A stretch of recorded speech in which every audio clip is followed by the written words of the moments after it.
What's up, everybody? It's me, your brother, your cousin, your nephew, your uncle, Big Mel, not the little one, and this is the Whole Purp podcast.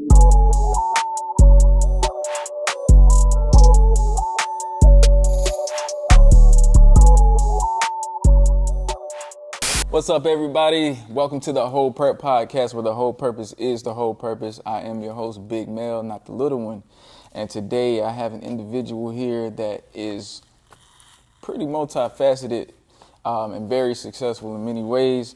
Outside of being a successful, multifaceted entrepreneur and producer, this man is a remarkable father and husband, being married 8 years with 3 kids, ages 14, 6, and 3. He's an audio engineer by trade, a producer, musician, writer, and a visionary. Some may know him as Travis, but you may know him as the Ill Righteous. Y'all give it up for my boy. What's going on, man? What's up, bro? Good to see you again. Yes, sir. Yes, sir. Welcome to the set. Welcome to the Whole Purp, man. Mm-hmm. You know, this is some of your work here, you know. Nah. We perked up. Yeah, definitely perked up, man. Yes, sir. Yes, sir. How you feeling today, man? I'm good. Good old Sunday, and yeah, I'm excited to be here. You know, proud of you. Happy that you stayed with it and stay consistent. And I'm just, ready to see what comes from it. Yeah, man. I appreciate you. Appreciate all the support you've given to this point as well. We like to start off each episode with fellowship and toast. Mm-hmm. We want to toast to you. Being the dynamic person that you are, mm-hmm. Everything you have going on. We want to toast to the guests, everybody that's watching today and tuned in, subscribe. I want to give a toast to you. And also, we want to toast to the Whole Purp podcast for the platform that we have. So what do you want to toast to today, my friend? That's a good word. I want to toast to recognizing your journey, because I feel like that's where I am right now. So just toast to recognizing your journey, finding your discipline, mm-hmm. and just completing something. Because I do a lot of starting, but find that journey, find that discipline, and complete it. Yes, sir. So that's what I want to toast to. That's dope. Cheers to that. All right, cheers. Let's make it a good show. Cool. All right, man. So we're going to start off with the first segment called Blast the Past. So from here, just want to hear about, you growing up. Mm-hmm. Where did you come up at? In the 252, as I like to tell people in this area, Wilson, North Carolina. Born and raised, pretty much the whole time. I didn't move around. I move around that area a lot, but when I was younger, I stayed in Rocky Mount for a little while, but not in my memory as a child. But Wilson, Sharpsburg area. I went to a multitude of the schools out there, so from elementary, middle. I did do one middle, but I did 2 high schools, and I did 2 elementary schools in the area. I am an older brother. Technically of 2. I have technically of 3. Not to, start the violins or anything, but I had a younger brother that was right after me, a year after me, that passed away after 5 days. Then I have my younger brother that everybody knows. Shout out Trayvon, firefighter, stuff like that. And then I had a brother from a step parent that also didn't make, but I like to acknowledge all of that because I know they were once a person, an idea, a name, and they had plans for all of these people. So, so I am the oldest of all of that, though. So, play sports, always been into music in all genres. I did grow up in the church. I don't know what you're getting into. I didn't have the greatest experiences in church, but I did grow up in church. It shaped me a lot as far as musician. As a child, just being in church, and then I had different sides of the family, different type of music. Mm-hmm. As far as sports go, I actually started in baseball. A lot of people don't know that. I was a little chunky kid, so home run hitter. They load the bases up, let me go out there and clean it up for them. So I went into basketball. I didn't get the height I wanted. I wasn't as skilled as a lot of players. I actually played kind of big for my size, so of course that wouldn't work later on in life. But football was my thing. That's kind of where I found the leadership that I have, and noticing that I had leadership for those who were younger and older than me. played for a little while. If we blast into the past, that ended. I got sick right before high school, and it kind of ended my sports career as far as that go. But I always kept music with me. It was there before then. It was there after then. It was there during. So it was just something that always stuck with me. And when people, talk about music, a lot of, everybody does music, everybody rap, everybody do. Yeah. Like, it was different for me. Like, it was something that I could go to when I couldn't go to nobody else. So, if you're going back to the past, very musically inclined, graduated high school back in '09 and started on the journey. Yeah. Yeah. Well, who were like your role models coming up? I know you said you were the oldest. Out of your Yeah, I was the siblings, so. oldest. And see, that's a touchy one because I know when people see this, it's just, what about me? What about me? Mm-hmm. I'll be honest, bro. I don't look back and see I had a lot of role models. I did learn a lot of stuff on my own. I had older cousins that, I looked at the good that they were doing. Yeah. So I tried to mimic the good that they were doing. I tried to mimic how they felt about certain things, their music taste, and how they went about their attitudes and stuff like that. But like I said, it might ruffle some feathers, but I have to be honest, as like a man now. When I was younger, blasting the past type stuff, not a lot of role models in my area. Just being in that area in a small town, I saw some of everything. So Yeah. I had to learn it on my own. And I feel like because I didn't have one, I've always wanted to be one. Yeah. So I feel like that's kind of where my life is headed now. Yeah. Yeah. I can see that too. Yeah. It's but yeah, man. I mean, that's something people just gotta, grasp and comprehend. Like, and that's part of really why I wanted you on the show is like as a black man coming up, we came up in familiar areas, familiar situations, and role models and stuff weren't really like a major thing Very coming scarce. up. Like, Very scarce. I was lucky enough to have, men in my life like my grandfather. He was, a preacher, pastor, that not only just got in the pulpit, but he took care of his church literally. He was the one driving the vans, picking up the old ladies. Yeah. He was the one that was cutting the grass. He was the one that was taking care of that and home. And home. And, he would even keep me sometimes when my mom had to work and, work multiple jobs. So I learned a lot from him. And like I say all the time, when I mention him, I wish to become at least half the man that guy was. I understand So, that. And when you say role model, I think of it on the full spectrum. Yeah. So I'm not saying that I was an influence. Yeah. That when you say that, I mean, my granddad, my dad, like the manliness and the, how they went about things as a man, I did take heed to some of those things. But like I said, I look at role model as a full spectrum of, do I know you're bad and you're good? A lot of role models, you know where they faltered, and you know how they came from that and why they are what they are. I never knew like a lot of background stories about my people. Yeah. I just knew what they were doing from when I could see on. Yeah. So yeah, like I said, that's why I say I don't want to ruffle feathers. When I say role model, I want to know the full spectrum. I'm still finding out stuff today. Yeah, still to this day. Yeah, still to this day. Same So for me. I definitely took like the manly stuff from my dad, my granddad, like my uncles. They were really manly, really protective of the women in the family. So I definitely took that on, but there was something I felt like I was missing to be like, hey, that's my role model. Right. Yeah. No, I get it. So that moves us to the next segment, inspiration. So fast forward into today, who is your biggest inspiration today when it comes to being the man that you are, your career, waking up every morning like, okay, I gotta get it. Like what pushes you today more than anything? Kind of back to that last segment. One of my biggest pushes is wanting to be what I didn't have.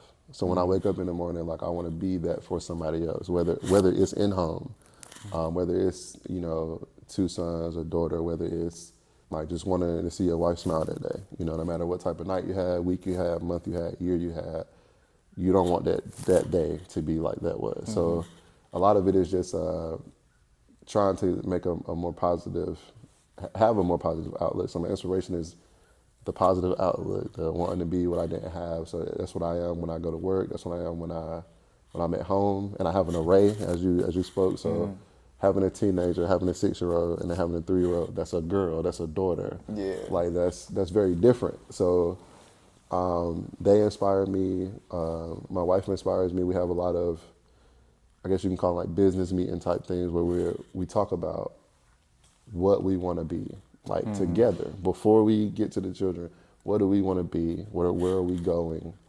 What type of money we want to make, stuff like that. So that inspires me to every morning, like, hey, I want to make sure my budget is right. I want to make sure, the kids are getting to school all right. I want to make sure my daughter knows I love her before I leave and make sure everybody good. So yeah, inspiration is like it's an array of things for me right now. Yeah. I like the teamwork you just mentioned there, like with you and your wife, having meetings, talking about, what we want to do, what we want to be, what type of future we want. That's actually something I think a lot of people should consider doing. You can include, me and my spouse. Yeah. I feel like, having that time to just, sit and talk about like, what's your plans? Like what you got on, on your agenda for the next day, for the next month, year, 5 years. That way you can kind of help hold each other accountable. Like I think I've heard you talk about that multiple times about how y'all, plan things together, budget together and stuff like that. And recognizing who's better at what. Recognizing and being open to it. Yeah, because I'm terrible at money. Yeah. And I'm not terrible in the aspect of I spend it all. I just I'm not a very fashionable guy. I'm not a very, I gotta have this Jordan. Like I'm not that guy. Yeah. But once my bills are paid, I like to eat and I like to eat good. So but then sometimes you gotta scale that back in the budget wise. I'm not saying that you gotta go put bad things in your body, but you gotta scale back, Maybe I can't go get the $40 salmon today with the potatoes and the asparagus, but I can make it at home for less than that. Right. So just, making sure, and that's just one of the things, just making sure as far as recognizing, she can recognize what I'm better at and be like, hey, I waited for you to do this because you're better at this. Like, hey, I'm waiting on my wife to talk about the budget because you're better with the money aspect. Yeah. Your saving aspect is better than mine. Your budgeting with credit cards is better than mine. And like I said, I don't come home with new stuff all the time, like a new TV. Like I want one. I walk past them. It ain't crazy, But you want things. But like I said, a lot of mine is just like, as long as my household is taken care of, my bills are paid, and I may even use that money to support. I recently bought some juices from somebody that was like back home. They sell like healthy juices and stuff to support. And so a lot of it, like I said, food based, but supporting this. I got a guy that make like banana pudding. He does like a sweets type of thing. Support that. So a lot of it, after I finish my budget, all my bills are paid, I'm supporting and I'm eating. Like I'm moving around a lot, so I got to get that done. So nah, that's good though. Like it's good to be when you got somebody where you can do that. She's gonna hold you accountable. She knows you're gonna hold her accountable, and that's a big thing. A lot of people just don't like to be held accountable. Yeah. In general, not just like, women don't hold themselves. In general, people don't like to be held accountable. And a lot of it is because they don't know themselves. You got to know yourself. You got to know yourself and be comfortable with it. Like and that's something me and my wife, we try to work on too. Like, we laugh, after the fact a lot of times when we have those tough conversations. Right. Like you said, I'm in our relationship, I'm the one that I'm better with the money. Right. And, it's tough to sometimes tell your wife, like, we don't need that right now. Right. Like, why are you buying that? Right. You know what I'm saying? Right. It can get real defensive and vice versa. Like whenever it's something, on my end, I'm terrible with like, appointments and stuff. Like, right. And, I'm one, I move kind of fluidly.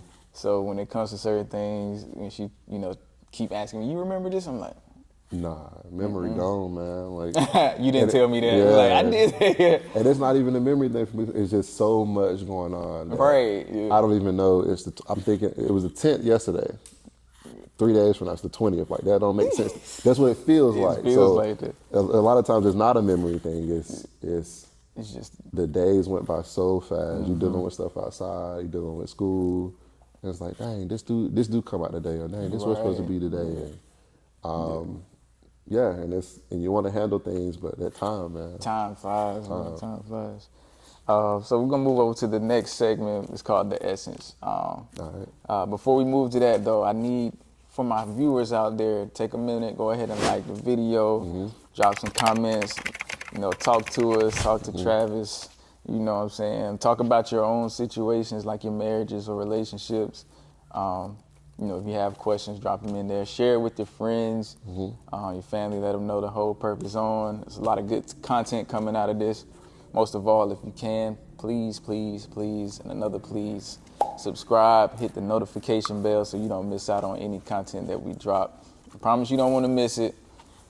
Tell your friends, grab their phones, subscribe for them, subscribe for your mama, your grandma. They need this, trust me.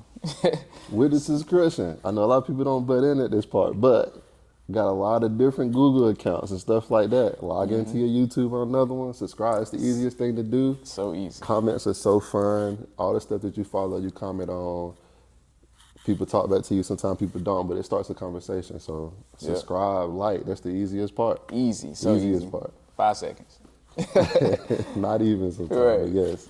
But yeah, moving on to the essence. As we said, you're great at so many things, including being a father, a husband, being married 8 years, 3 kids. Like, with that alone, what's your secret? I know we talked about like your communication and stuff. Like, what's your secret to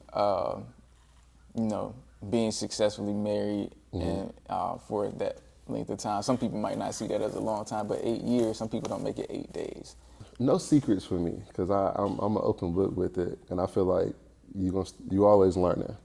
The 8 years doesn't compare to how long you actually known a person. So, low key, 18 years old,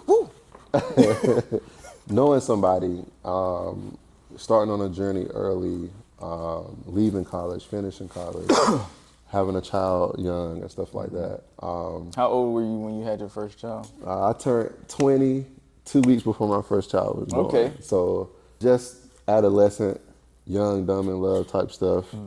I mean, to be funny, like I said, thinking birth control worked beyond what it worked. And it didn't. You learn your science, you learn from stuff. So my cousin and I would joke about it all the time, because he said he felt the same way when he was younger. Like, you think something's working and they might think the same thing. I ain't worried about it. Yeah. It ain't. Yeah. Went right past it. So, and when that happened, I think one of the, I guess you could say, I'll use the word secret like you use, but one of the secrets I would say is knowing what you were before, and that you'll never be that the next day. And it took me a while to realize stuff like that, because I had to be one to recognize growth. So knowing somebody since they were 18, you don't really have a past at 18. Right. So you are, at some point, you are their past. So at 18, 19, 20, meeting, like being together, young and dumb in love, and just, having that child at 20 years old, for me, you forget that where is the growth coming from? So like, you ain't even 21 yet, Right. And then when I talk now at my age now, I realize, at that age to now, you could be the person that hurts them the most. You could be the person that loved them the most. You can make the most mistakes, because what do you have behind that? Most people, you might be booed up in high school. I was one of the ones booed up in high school. I wasn't really out there like that. So, but other than that, you don't really have a past. Like, you don't have a love life. You're not 21 yet. You just hitting college. I wasn't the party goer, stuff like that in college. I was bored in college, low key. Like, I didn't really go to nothing. So, one of those secrets to like the longevity of it is just knowing, like I said, that past, that growth. You guys are doing it together at this point. Right. We didn't meet at 30 years old where we got a pass and we learned it together. So I might be the worst person for a couple of years, and she might be the worst person to me for a couple of years, But it's like, you got to fight through that because for some reason, this is what you wanted. And then you start realizing those reasons. You start realizing those reasons, they stack up. And the good will outweigh the bad when you want to be in it. And one of the secrets for me as a man when it came to marriage, I know it's been 8 years, but always proposing when you're ready. When you're ready. I know it's a big... Listen, fellas. Listen. I know it's a big thing in the black community. I know it's a big thing in a lot of communities, but that ultimatum thing, it does not work. It will not work. It will cause a strain. And fortunately for me, I didn't have that. Of course, you talk about marriage with your lady. We even went and looked at rings, you know, and then you let it die down. I'm not getting pressure from moms, mother-in-laws, moms, sisters, but like I'm not getting pressure from nobody. You know, you hear it going up in the church, you know, go on, marry that girl. Like you hear that stuff and it's just like, it sounds good, but the secret for me was out of both sides of my family, not including my stepside of the family, but out of both sides of my family that I initially grew up with, only one couple still married. So you look at that growing up and you're just like, I'm not gonna do this based off of go and marry that girl. That's not a thing. So when I decided to propose, it was my decision. There was no pressure. We hadn't even talked about it in a while. I went and bought the ring, hid it, lay away back then, doing what I had to do. And I took her, you know, to the beach, you know, during her birthday time, and I proposed. But it was totally based on my decision. It was not based on any pressure. And I would say that would be one of the things where I'm not saying date your lady for 10 years. I'm not saying wait 15 years.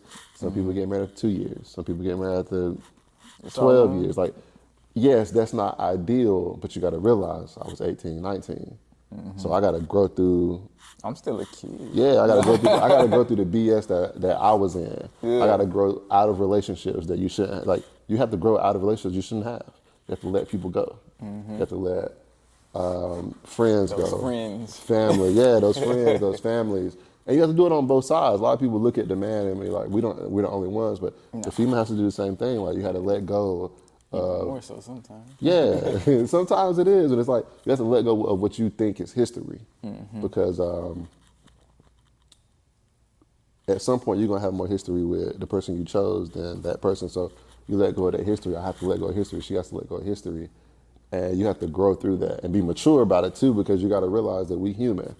So we are supposed to be, what do you call it? Like a community. We are supposed to love each other and love people. So when you choose that one person, though, that secret is you got to realize, give people time. And I'll be the first one to admit, I'm terrible with like giving people grace. I'm terrible with forgiveness. I'm with you. So I'm learning even now, even in the last year, the last 2 years, like you have to give grace despite your feelings. Yeah. In a marriage, you have to give grace. You have to let people mess up. You have to learn to forgive. Like forgiving is, I hate the word, but it's so hard sometimes because you feel like people get one time to do something and they got to prove themselves. And if they don't, you don't like, but you can't be that way because you have to realize you also make mistakes. And although you might have done something different, that's their own individual. At the end of the day, you might be one under God. If you're biblical with it, if you really, you might be one, but there's an individual aspect to it as well. Yeah. You and I know, and any other married person know, of any other creed, color, race, whatever, that you might be one in an aspect, but there's always gonna be an individual aspect. That person is not you, you're not them. So that's where the grace comes in. The grace comes in with the individual aspect. Yeah, that's where the grace comes in. And I'm learning that. I mean, I feel like I learn as we talk. As we talk and as I speak about it, I'm pretty much voicing what I'm learning and what I'm still, you know, learning to have forgiveness, learning to give grace, learning. Like I don't even like go by the whole grass green on the other side type of thing because marriage has always been a one-time thing for me. Because I've seen so much split, it's like if I walked out the door tomorrow, if she walked out the door tomorrow, I'm not doing it again. Nope. and that makes me want to put in the work even more because you want to be successful at it. You chose the right person, and it's just like, yeah, it could not work, but that ain't your idea when you wake up every morning. Yeah, I'm not banking on it not working. I'm not banking on that. So it's like whatever we got to deal with, it could be the worst of the worst. It could be trash, but you got to deal with that in a different aspect of. You think you could deal with, and I mean, you might be different than me.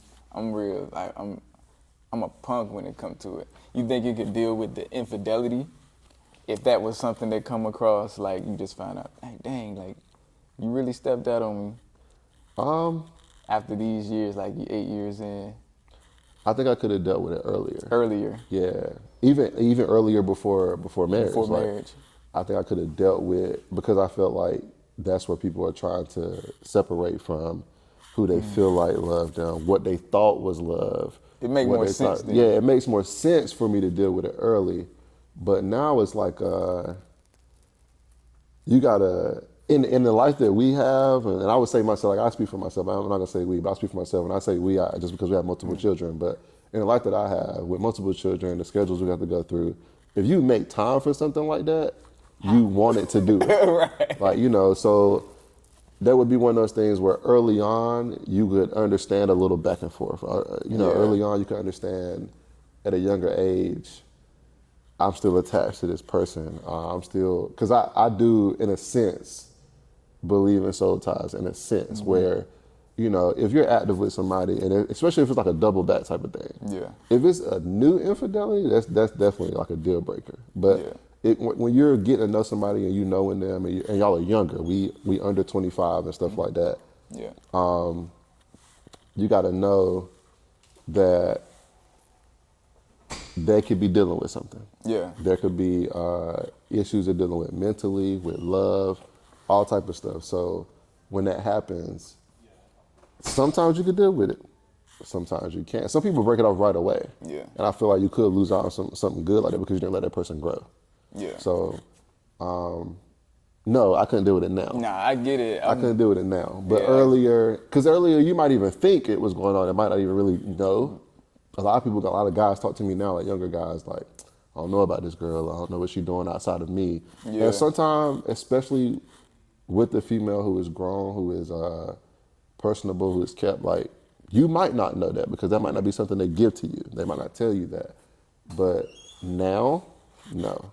Yeah. Like, I couldn't deal with that now. No. No, I get it. And I wouldn't want the other person on the other side to deal with that either. Exactly. Yeah.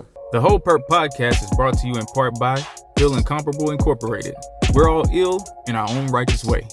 Visit our store where you can get the Whole Purp merchandise, anything from dad hats, beanies, tumblers, laptop sleeves, hoodies, glasses, tees for tots, and many more items. Go ahead and support, check us out, and get perked up. Now, back to the show. So, we're talking about the essence. We talked about the marriage. With Ill Incomparable Incorporated, sponsoring the Whole Purp podcast. Right. Major salutes to that. But that's just one of many babies that you have, right? What's some other businesses we should know about that you have? I would say, and it stems from, it's funny because it stems from when we go back to, like, I had a baby at 20, and I jumped into the workforce really fast. And then when I moved to a different area, I started to go into lawn care, insect control, stuff like that.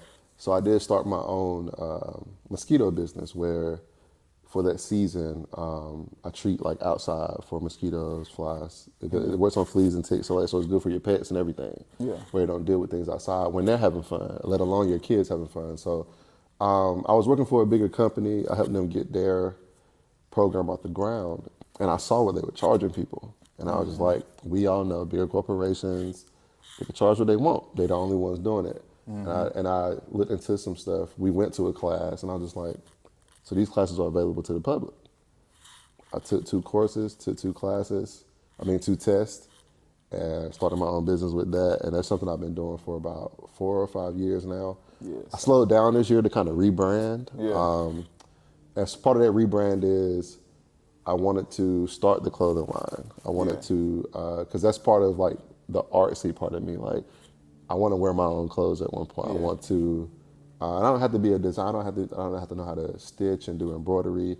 I'm the visionary, like you said. Like, I have a vision for stuff, and I want to put it on paper. I want to put it in a site, whatever I have to do. So one of those businesses is going to be a monthly mosquito blast where I treat homes, townhomes. I can do commercial properties, and I'm licensed in North Carolina. Yeah. So I could go anywhere. I've been to Fayetteville. I've been all the way out to the country parts of where we're from, Saratoga. I've been to Rocky Mount, Nashville, Spring. I've been everywhere in this area and further out to treat Lillington. Some other babies under the Ill Incomparable Incorporated. I want to get more of my music and videos under that particular title, where when you type it in, you get the clothes, you get the music, you get the videos, you get podcasts, you get, you know, whether it's this one or I'm featured on another one, or I decide to restart my own, like it's somewhere where you can just go to a site. And it's never been like following based. It's always been like an influence type of thing. I want to be a real person for people. You know, I feel like a lot of times people have like a character to them. Like they are what they are based on their character. You know, when it comes to rap, we all know a lot of people have personas, and it's one thing to have a theme. Like I like a theme of, you know, an artist like you may do the intergalactic artist. You have a theme, but it's not a character. You're not changing into someone to please someone, you know. And that's one thing I like about certain artists, where they can just be themselves. Yeah, it's crazy you said that you want to be a real person. That's literally like the description that I had for getting you on this episode. I was like, this is the episode where I want somebody. Not that the other people aren't I get that. real, but I wanted somebody that the average person can still relate to. Right. That's in situations like me, that's married with kids, that's, you know, a black man that's out here, that's, you know, you're in the workforce, but you're an entrepreneur and you're an artist. You're doing things not only just to provide for your family, but you're doing things that are core to you as a person. Right. And a lot of people don't really have that to relate to when they go and they see somebody, artist, they just connect them with their music or their art. Right. Or a minister, they just connect them to, you know, church. And that's why I like to use the word, like I'm more so detached from that. Like although growing up in the church, I know how to talk to you like I'm in church, but I also know how to talk to you like I'm out. Right. And a lot of these kids around us, younger people, even we're considered young and still babies.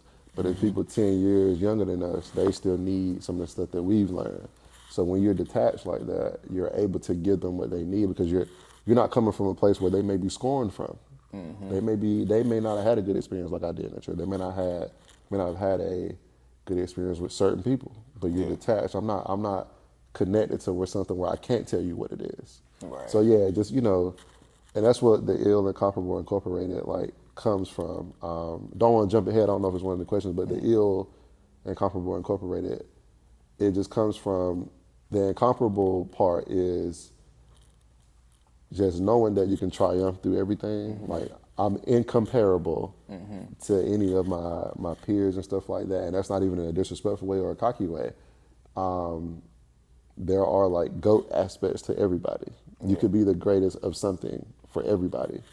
And the ill part is just bringing it down to earth, where although I may look like this on the surface, and I'm going to give you the real, you know, if you want to know it, but there's always something that somebody's going through. Yeah. There's the ill, the sickness, where, like this person may look beautiful on the outside, but they've been through something.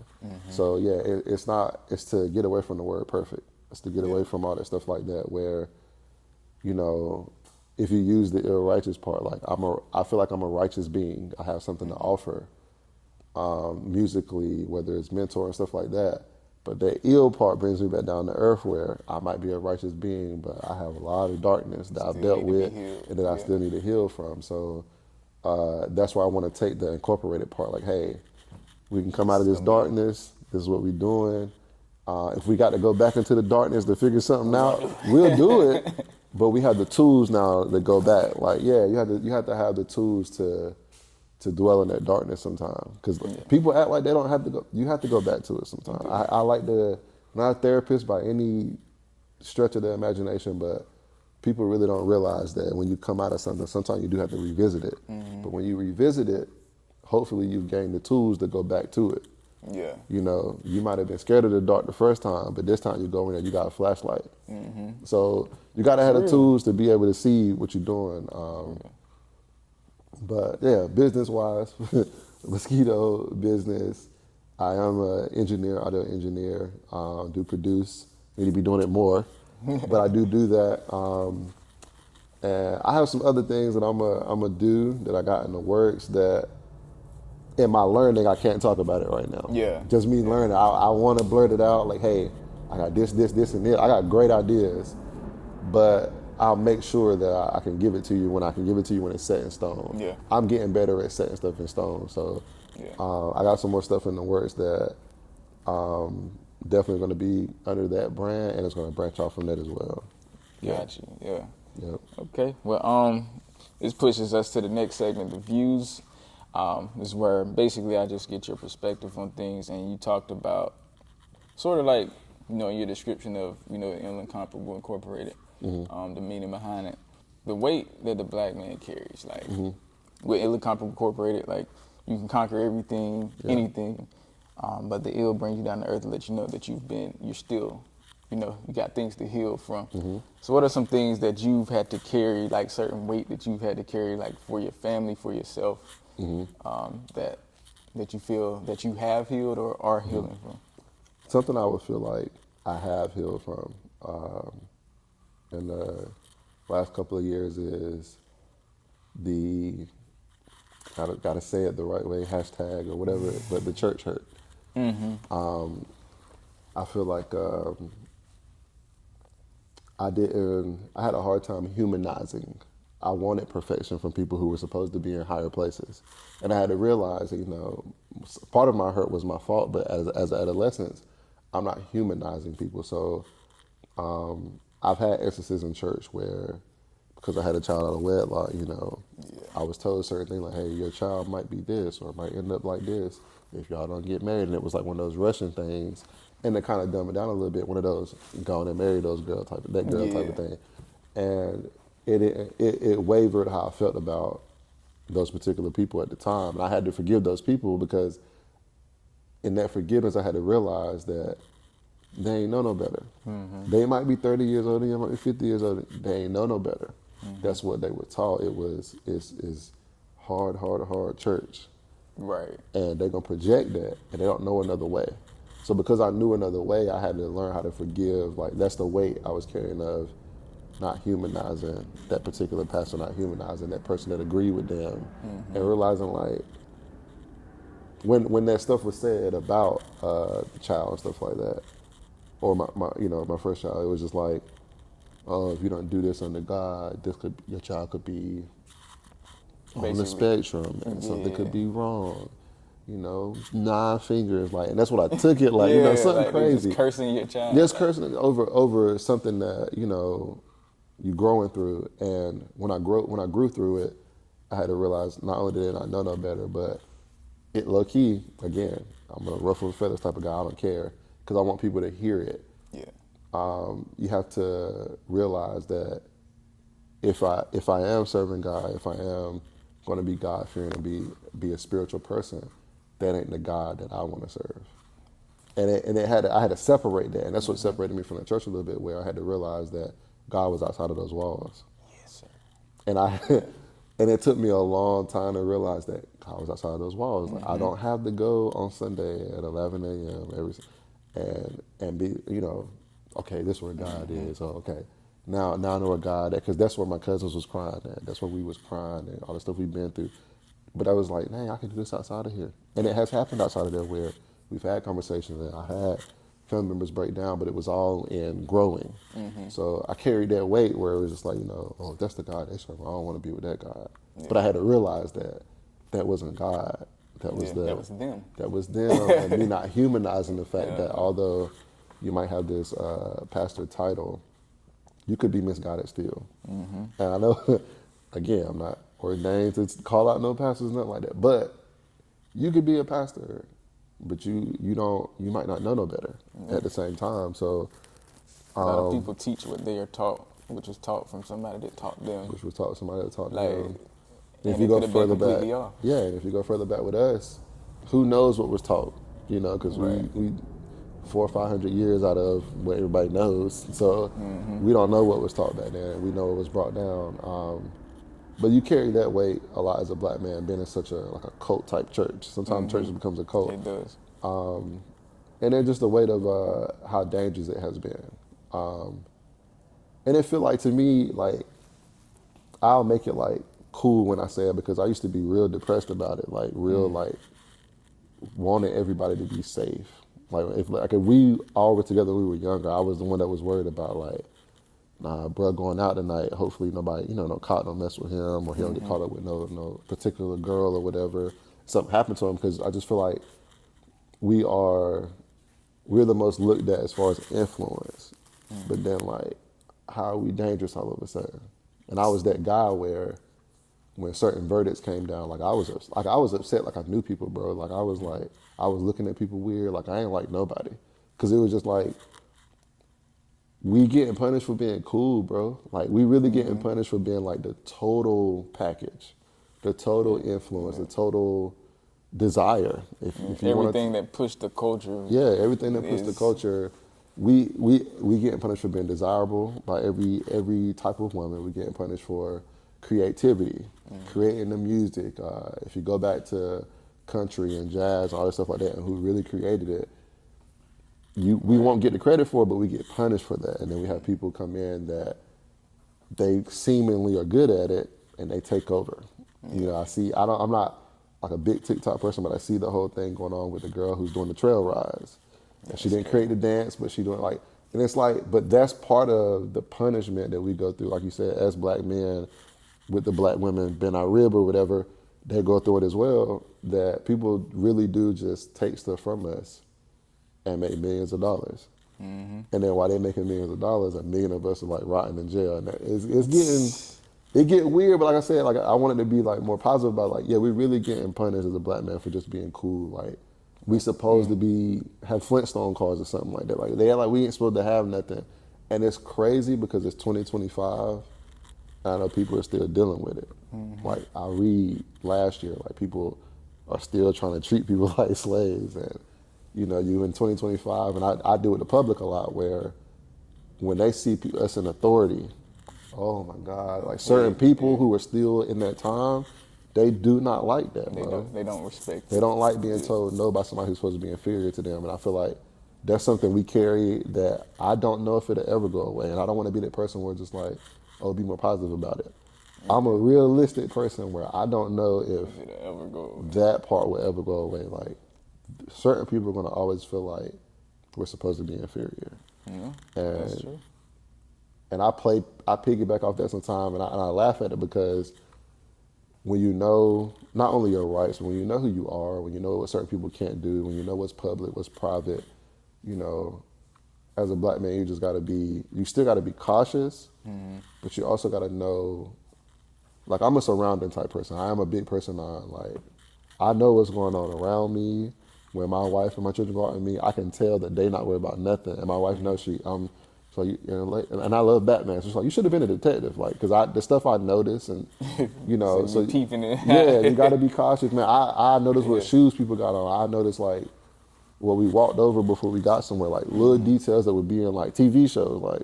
Yeah. So, but I carry that, too, as a black man. I was just being protective because I know what's out there. My son about to lock up, too. Yeah.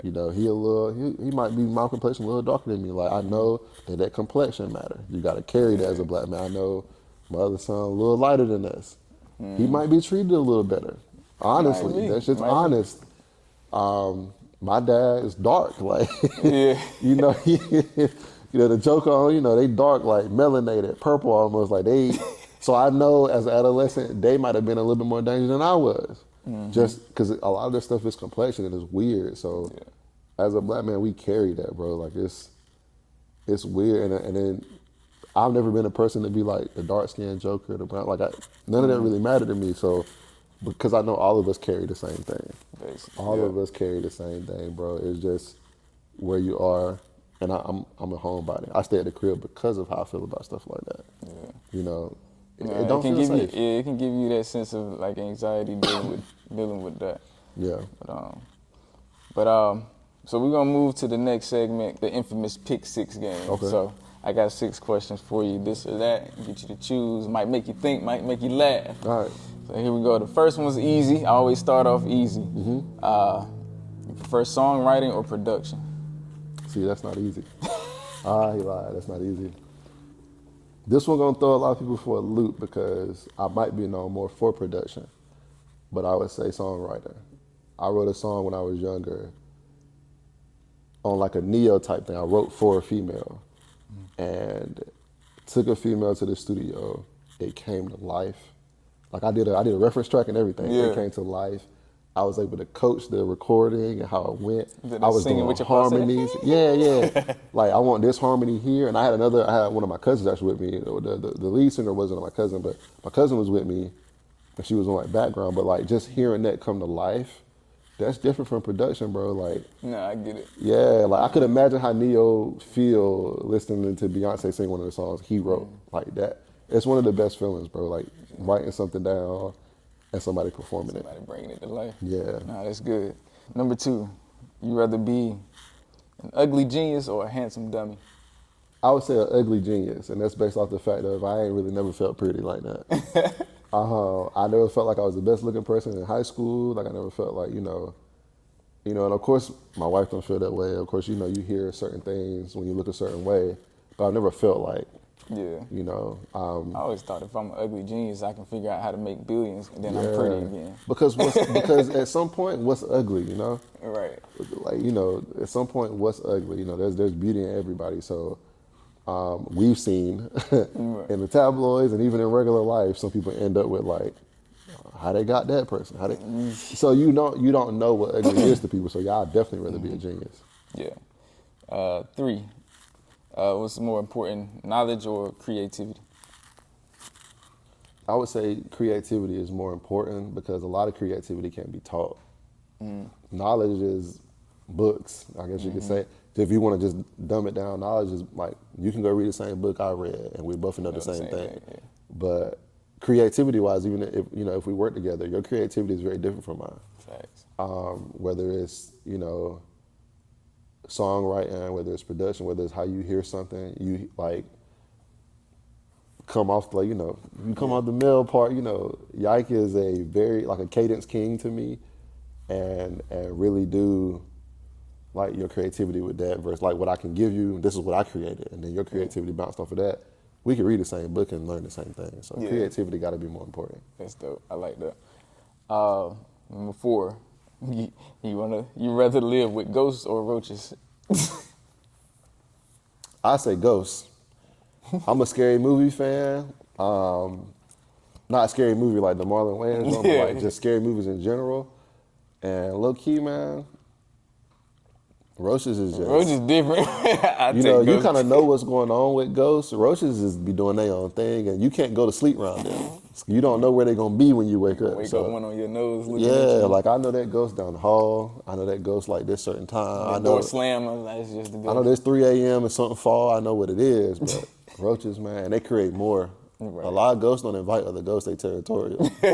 Roaches just everywhere, bro, and you never know how many it is. So ghosts definitely. All right, number 5, you getting jumped. You rather be with 3 of the homies, or you rather be with Mike Tyson in his prime? I would say 3 of the homies. I love Mike Tyson, but there's that talk type of fighting. Yeah. I'm getting jumped. Like I ain't got time for you to square up and trying to lay that haymaker. I need somebody that's gonna jump in right away, and they ain't scared to pick nobody up, drop them, kick them. Hey, you might not need all hands, The homies might have something with them. And I ain't just talking like gun-wise. They might just have a weapon. They might see something on the ground, pick up a rock. Right. Mike Tyson just like, my hand's lethal. Right. Okay, I'm getting jumped, dog. Like I need something right now. I need help me right now.